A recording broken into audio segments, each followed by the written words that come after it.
What is going on, everybody? Welcome on into the FanDuel Fantasy Q&A, where today we are getting you set for tonight's slate on MLB DFS. We are talking pitchers, stacks, one-offs, value plays, whatever is on your mind. We'll break it down here to get you set for some Wednesday night DFS. My name is Jim Sonis. I am a senior writer and analyst for numberFire.com, here to take your questions the next 25 minutes, getting you set for Wednesday night's MLB DFS slate. No matter where you are watching this stream, you can get your questions in. We are live on YouTube, Twitch, Twitter, and Facebook. No matter where you're watching, get the questions in. We'll take them. If you're over on YouTube, check it out in the chat section. We'll also take those from Twitch and Twitter and Facebook as well. Get the questions in, whatever's on your mind for tonight's slate, and we will run things down for today. Now, we talked in the solo shot this morning about how Corbin Burns was my favorite pitcher for today.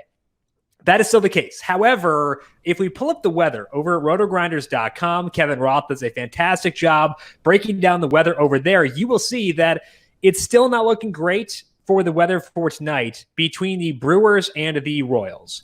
So I'm kind of operating under the assumption right now as if I'm not going to be able to get to use Burns for today. I looked at dark sky weather too. Obviously, I'm not going to be as smart with weather as an actual meteorologist. So take that with a grain of salt. It looked pretty bad, though. So to me, I think that as of right now, at 4:01 p.m. Eastern on Wednesday, I am proceeding forward as if I don't have Corbin Burns as being a viable option. Mistakes, because I think he's tremendous. Did want to use him for today, but kind of think I can't get there. So instead, our number one pitcher for today is going to be John Means. You see him right here at $10,000 over on FanDuel. Got a nice little mustache on the player page as well.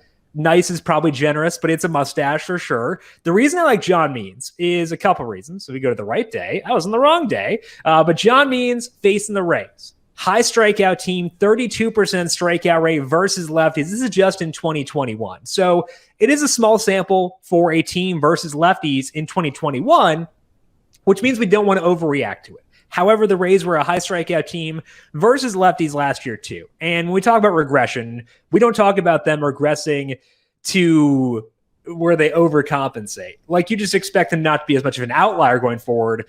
You don't expect them to suddenly be a low strikeout team. We can say with a good amount of confidence that the Rays are a high strikeout team versus lefties, even if their strikeout rate for the full season will likely come down. Means also a guy who can get some strikeouts. The numbers I have on here are just his past 4 starts, because in that time, he's cut back the usage on his curveball, and I like the curveball for Means. So I was disappointed to see the curveball usage was down, but obviously, like, he threw a no-hitter in that 4-game sample. So what do I know? He's been awesome. 31% strikeout rate, 4% walk rate, 3.03 skill interactive ERA. He's been great. So even if I lower things to a smaller sample where he's not been using a pitch that I think is very good, he's still been great.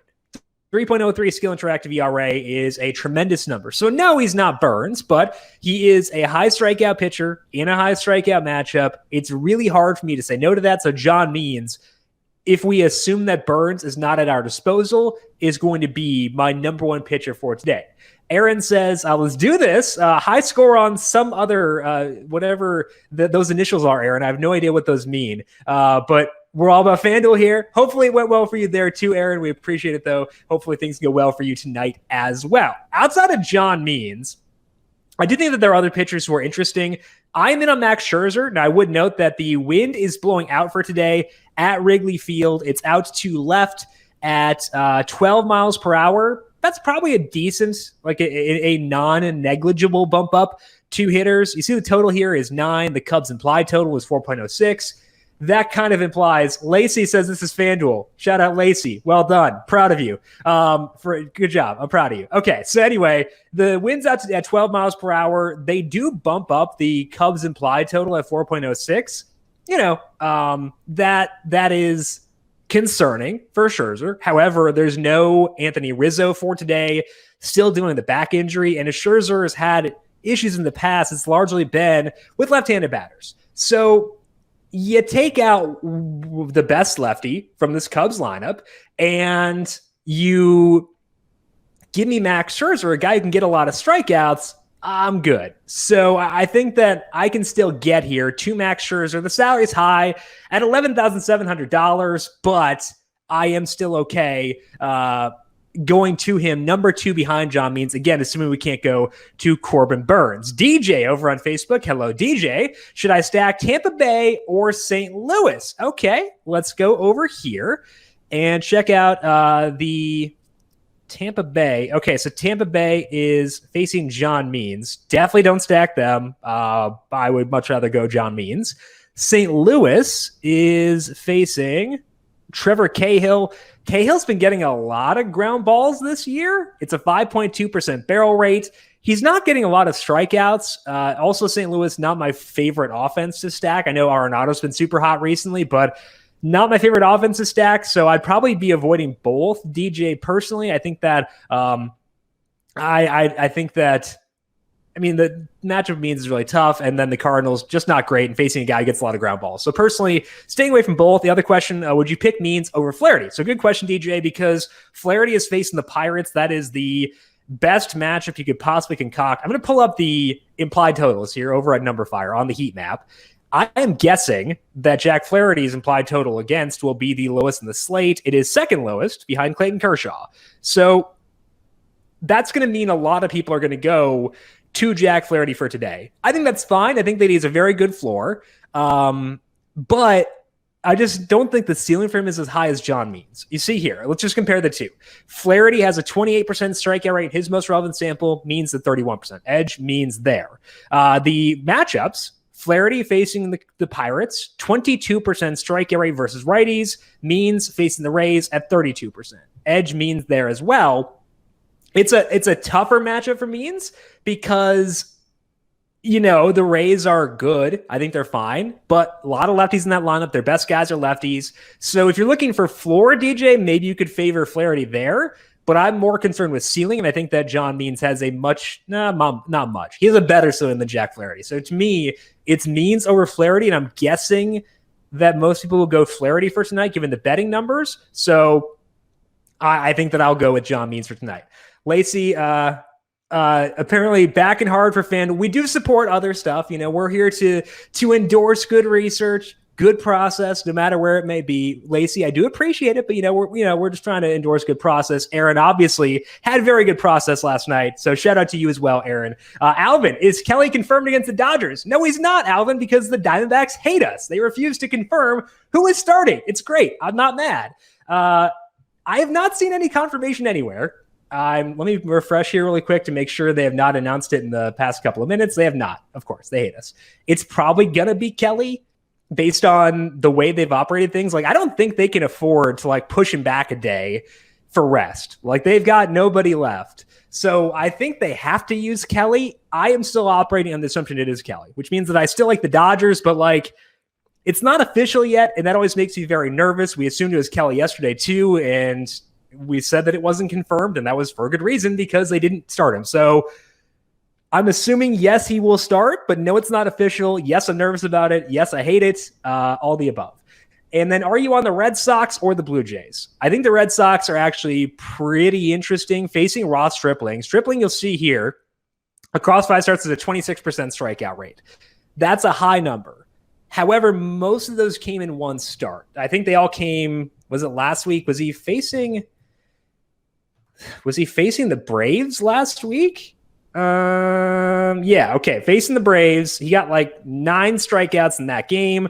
Outside of that, though, Stripling has not been a high strikeout guy, and he's been letting up a lot of hard contact. Even that Atlanta game let up 2 barrels. So although the Red Sox are facing a decent pitcher who can get strikeouts, I think that they're pretty solid for today. So I didn't get to the Red Sox on the podcast today because it's a larger slate, a 12-game slate, kind of a lot of options to pick through. I would say, Alvin, the Red Sox are pretty decent. Blue Jays are facing Garrett Richards. Richards, I believe, has been getting a lot of ground balls. The barrel rate against there is 4%. Let's pull up his page here just to fact check that, to make sure I'm not spewing nonsense here. On the ground ball with Richards, he's been a ground ball guy in the past. Last year, he was not. This year, 48%, not a lot of barrels against. His expected ERA, 4.24. So between the two, give me the Red Sox by, I would say, a fairly significant margin. As far as the Mariners, facing Tarek Skubal, I like targeting pitcher or batters facing Skubal. He has a 21% barrel rate allowed over his past 4 starts with more split changeups. That's a good thing for opposing teams. However, the Mariners have a lot of lefties, and they're not very good versus lefties. This is true last year, too, so it's not just a small sample this year, but a 72 WRC plus, 25% hard hit rate, 29% strikeout rate. So it's a bad team, and Skubal's been getting better with the strikeouts at least. So I'm okay not going at the Mariners as a stack. But Alvin, let's say you've got I think $3,600 left, I believe is the number on Mitch Haniger. If you've got, 39. If you got 39 left and you need a good outfielder, I would say Haniger fits that pretty well. I would also like Juan Soto there, but Mitch Haniger is a one-off. Kyle Lewis for a lower salaried one-off could work too. So if you're looking for one-off plays in good matchups, facing guys who could let up hard contact, then to me, we're looking at Haniger, Kyle Lewis as being guys I'd be okay with. Dylan Moore doesn't have the best batted ball data, so I'm not super eager to go there, but I do think that Lewis specifically and Haniger can work as one-offs on the Mariners. I just can't get to a full stack because it's a really gross offense versus lefties. Aaron, what about ballpark for means and opponent? Yeah, I mean, that's a fair consider. I mean, the opponent is they're fine, but they're not. I mean, the opponent's part of the reason I want to target him because they strike out so much. So the opponent is a mark in his favor. Ballpark is against him, like you said. It's a good park for hitting in Baltimore in general, but also 82 degrees today. That is the 3rd warmest park on this slate. As you can see here, that's not what we want for pitchers. We want pitchers to be in cool weather. However, with the strikeout rate being as high as it is, the situation where we worry about balls in play is when they put the ball in play. And if he gets, 10 strikeouts, that's 10 fewer balls in play to allow. So I personally am okay taking on some risk there. It's one reason to bump down the floor on Means, which again is why I think that Flaherty has a better floor than John Means. I just like John Means' overall range of outcomes better. I always try to visualize this and it never works out, but let's just do this. It's a range of outcomes, and Flaherty's here, Means is here. So yeah, the floor is lower, but the ceiling's higher. And if we want to take down a tournament in DFS, we need to get that high upside. I think that Means has better upside than Jack Flaherty. So you're right, Aaron. The park does matter. It's a tough park tough park for pitching. 82 degrees, tough temperature too. Despite that, though, I do still prefer John Means over Jack Flaherty, who is in a much better park and a slightly cooler game for today. Lacey, I think the Philadelphia-Miami game total is way too low. This game could pop. Okay, let's check this out. We've got Trevor Rogers against Zach Eflin. Let's see what the total is on this game. It is 7.5. Yeah, I mean, that's definitely low. I think that the reason that it's down there is because both these pitchers I would expect to pitch pretty well overall for today. I'm not on Eflin or Rogers for DFS because Eflin, he's a little scary. He lets up a lot of balls in play and sometimes has some erratic tendencies. Rogers, I won't get there because the pitch count is too low, but I also don't necessarily want to get to the over, but I think that if we're going to go with what Aaron was talking about and go with the angle of park factors, it does bode well for an over today because it is 83 degrees, good park for hitting in general.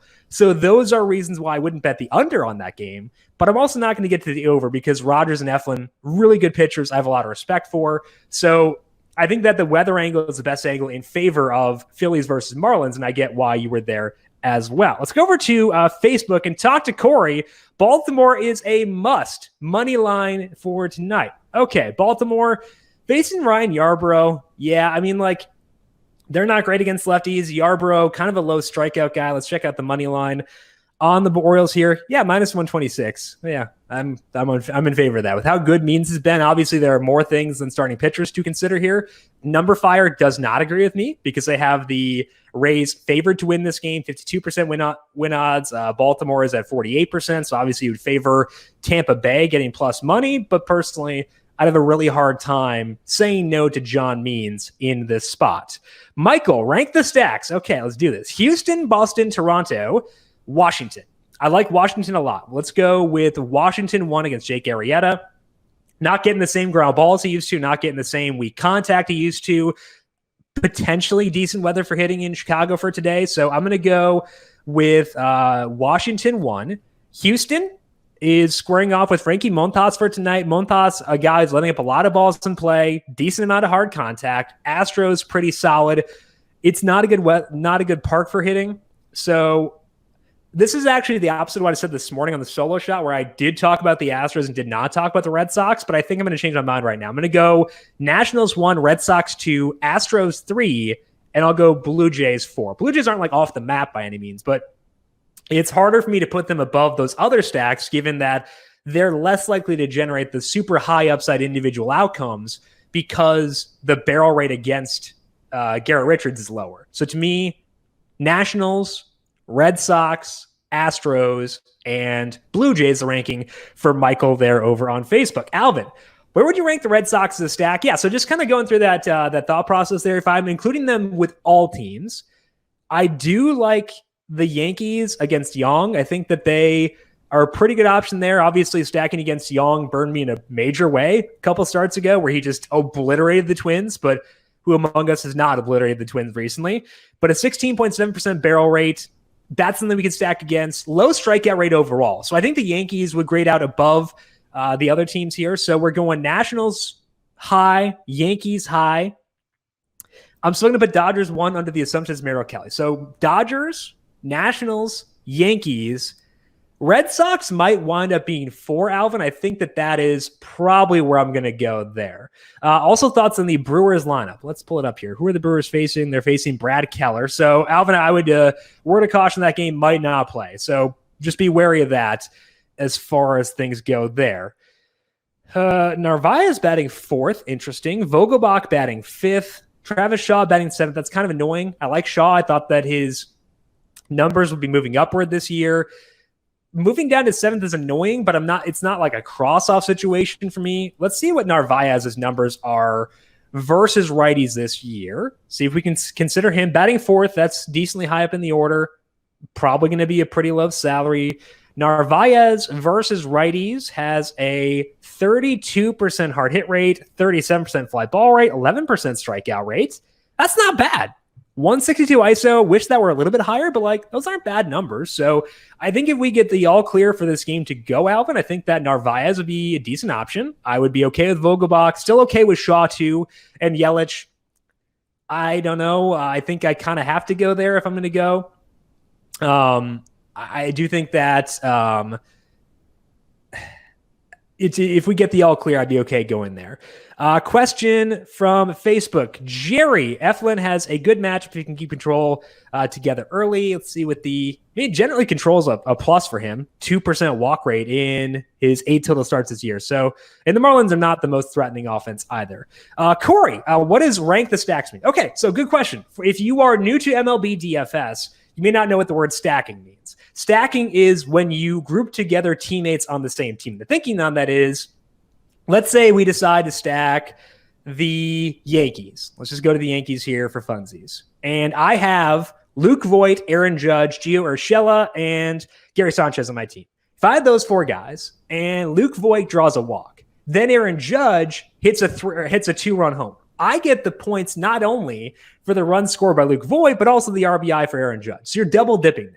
But also every time Luke Voit gets on base, it lengthens the game. It increases the expected plate appearances for Aaron Judge, Urshela. It increases things for Clint Frazier as well. So there are a lot of advantages to pairing teammates together and hoping you get the double dip, but also the whole lineup goes off and they all get a lot of volume. So Corey, stacking is pairing teammates together, and then we're just ranking which ones I like most. So basically, I don't talk about a lot of individual batters here because my focus is more so on which offenses I want to stack. So if you hear the word stack, that just means which offenses am I targeting to use hitters there, pairing them together, and trying to benefit if they do well. Hopefully that's helpful, Corey.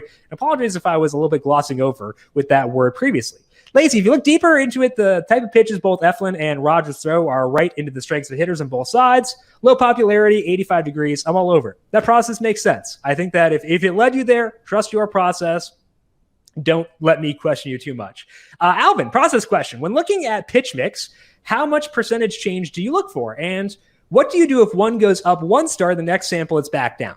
Great question. If it goes up and goes back down, I'm probably going to go with whatever the longer term trend is. But let's actually pull up Corey Kluber here because he is a great example of what we're talking about here from a pitch mix perspective. Because in the first 4 games this season, Corey Kluber was throwing his four-seam fastball about, I think it was like 15% or so of the time, and it was a terrible pitch, never got any whiffs with it. You can find that data over at Baseball Savant by pulling up the individual guy's page. But here, you see in the 5th start, the four-seam fastball usage, it just disappears. We can click here. If you click shift and then click on these two, it'll show you the breakdown just in that sample that you want to look at. His changeup usage goes up to 19% or 20% in this time. His four-seam fastball usage is 1% and has not thrown that pitch at all in his past 2 starts. So I want to look for like big shifts, Alvin. The other thing that I want to look for is shifts on impactful pitches. So we talked about Walker Buehler earlier this year. He had his first 2 starts where he was not throwing his cutter, and his cutter's a good pitch. Obviously, it's led to a lot of hard contact this year, so there are some pluses and minuses. But when I looked at his data at Baseball Savant and saw the cutter usage wasn't there, I was kind of annoyed and didn't really want to go to him in daily fantasy. But then in his 3rd start, we saw his cutter usage go up a pretty significant amount. It goes up to 21% or 22%. I'm guessing it went back down this most recent start because of all the hard contact. So maybe that's a reason to be lower on the expected strikeout rates of Walker Buehler going forward. He's not going to throw that cutter as much. So you're going to see a lot of start-to-start fluctuation. But basically, I want to see how long have they been as close to their current state as I can possibly get. That's a sample that I want to pull. So for Walker Buehler, if we're looking here, I'm probably going to go, maybe you just go with like when he's had fewer four-seam fastballs. I don't know. I think I'd probably still go with the cutter one because he did still throw it a decent amount, but eventually, hopefully we get to a larger sample, we can go with Buehler throwing that sinker because it does seem like that is a pitch he is emphasizing right now. So it is a judgment call, Alvin, in it by a pretty wide margin. But I would say if you're torn between going one sample versus another based on like minor pitch mix changes, I would say default towards the longer sample because I'm okay with smaller samples, but I will take a larger one if I can get it and still get a pitcher in roughly his current state. So if you're torn, go with the larger sample. If you see a legit shift like we saw with Buehler or with Corey Kluber, then I would go towards the quote unquote most relevant sample. Lacey, people base their lineups way too much off Vegas totals. No one wants them to bring their own. I could not agree more, Lacey. That is why I don't think I've referenced a Vegas total on the solo shot this entire year. Basically, what that does is it leads to a lot of people going the exact same direction. You're going to get overlaps in popularity. If you're not using people who are different, you're not going to win any money. So to me, I don't think it's very helpful to look at Vegas totals. I like to look at the components in a Vegas total. That is temperature, park factor, strikeout rate, barrel rate allowed. I want to look at the components that lead to that. Also, bullpens matter, defense matter too. But I don't want to look at the actual totals themselves because, like you said, that's going to lead everybody in the same direction. I could not agree more with that. If you are new to DFS, sure, go with the implied totals. Those are going to be a really good shortcut for deciding which offenses you want to stack and which pitches you want to use. But if you're trying to deviate from the consensus, I do think that ignoring them entirely is probably the way that you want to go. So I actually agree with that quite a bit. DJ, Chris Taylor or Eduardo Escobar. We're going to go Taylor there, assuming it's Merrill Kelly. Actually, honestly, I don't know who the Diamondbacks could throw that would scare me off the Dodgers right now. But he's going to get that high in the order, given all the injuries they have. Pretty good hitter. I think that Escobar has been interesting so far this year, but still, he's facing Clayton Kershaw. So I love Eduardo Escobar. He's tremendous. Back from his days with the Twins. Still have a lot of love there for Eduardo, but not for tonight against Kershaw. Jerry, I like to stack 2 and 4 and 6 and 7, depending on the matchup. So I when I first started DFS, I was not willing enough to use batters hitting lower in the order. It was a major flaw in my process. I wrote about it and it was stupid. I look back on that now. It's very cringy to think that I wrote about how much, you need to emphasize batting order. You do. It matters, especially for cash games, but don't overemphasize it. Don't cross somebody off because they're batting low in the order. The caveats I would say are, one, don't overindulge in guys lower in the order. Like, you don't want your entire stack low in the order because you're just lowering your projected volume there for sure. And B, there are some spots that are bad. Like, any guy batting in front of a pitcher, it's a pretty tough sell for me because they're probably not going to get a great pitch to hit. That's going to lower their potential to get upside of the home run. So it does matter a bit, but not as much as I thought when I was first starting. But like, it does still matter. I think I overemphasized it too much when I was younger. So yeah, I think that the 6-7 ones definitely work too. They tend to be still decent hitters. Alvin says none of the teams we want to stack have a lineup out as of yet. Yep. There's really nothing here yet so far. We can kind of make some assumptions, but nothing yet so far. Let's see what lineups are out here right now and see if there are any ones we do want to stack here. No Yankees, of course. No Red Sox. Don't really want to go with the Braves. Don't want to go with the Cubs. I think that if we're looking for like takeaways, Alvin, looking for takeaways from stuff, I think we can look at no Rizzo benefiting Max Scherzer. So maybe that's a takeaway we can get before we close up here at 425. Diffuse. I'm frightened to go to the Yankee starter for a third straight slate, but is the time truly the third time the charm with Kluber tonight? I'm frightened too, Diffuse. It's been bad.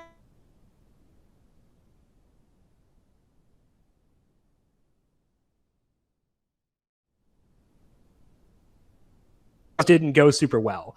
I do still think he's the top value for today among guys below $9,000. 26% strikeout rate in his sample with the cutter usage being higher and the changeup usage being higher and no forcing fastballs. The Rangers do still strike out. It is a low floor play, Diffuse. So if you're trying to avoid risk or playing a cash game, do not use Corey Kluber. But if it's a tournament, you want some upside, want a guy who will let you get some other higher upside plays in your hitters, I'm okay with him. I would say tonight, though, is a night where I would rather spend up. So if I don't get to Kluber tonight, it won't break my heart. But I think among the guys below $9,000, Kluber is number one. Aaron, one of those Arizona players has a hot stats in Atlanta or in Los Angeles. Not sure if it was Escobar or Peralta or the other. Peralta's a lefty facing Kershaw. I wouldn't care too much about that. I don't expect most people to do well against Kershaw, so I wouldn't care too much about hot streaks when they're facing a different pitcher than they faced in the past, and Clayton Kershaw, a difference maker for sure. That is all the time that we have here for today. In case you're looking forward to tomorrow, just a 4-game main slate for tomorrow. We will be talking about the early only slate, though, on the solo shots. If you want to talk about the early only slate, I think that Alvin had asked about split slate podcast earlier this year. Alvin, tomorrow, split slate podcast coming your way on the solo shot, 9 a.m. here on YouTube and also up on the numberFire daily fantasy podcast feed immediately after that. Make sure you hit the like button if you're watching on YouTube. Make sure you are subscribed on YouTube, Twitch, Facebook, or Twitter to get these Q&A chats as they go live each and every day. If you have additional questions for me, I am on Twitter at Jim Sannes, JimSannes. Big thank you to Andy Puente for running the video side of things here for today. Thank you, Andy. Appreciate it as always. And thank you to everyone for tuning in. Good luck to you with your lineups for tonight. We'll talk to you once again tomorrow